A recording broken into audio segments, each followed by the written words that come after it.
بسم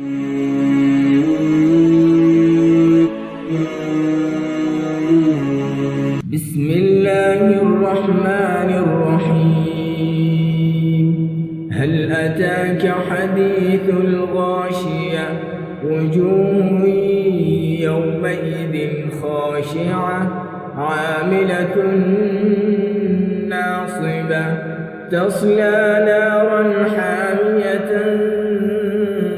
تسقى من عين آنية ليس لهم طعام إلا من ضريع لا يسمن ولا يغني من جوع.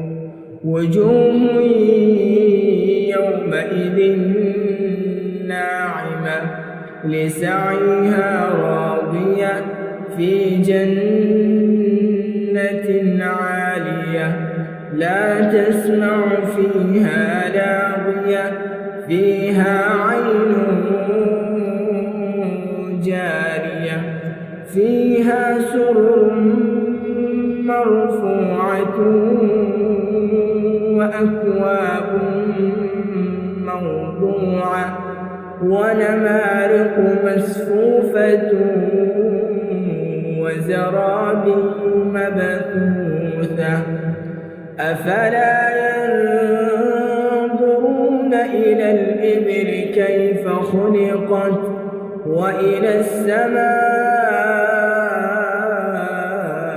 كيف رفعت وإلى الجبال كيف نصبت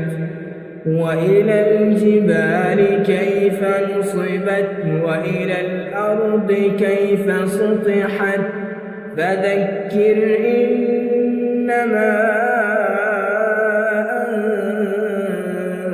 أنت مذكر لست عليهم بمسيطر إلا من تولى وكفر فيعذبه الله العذاب الأكبر إن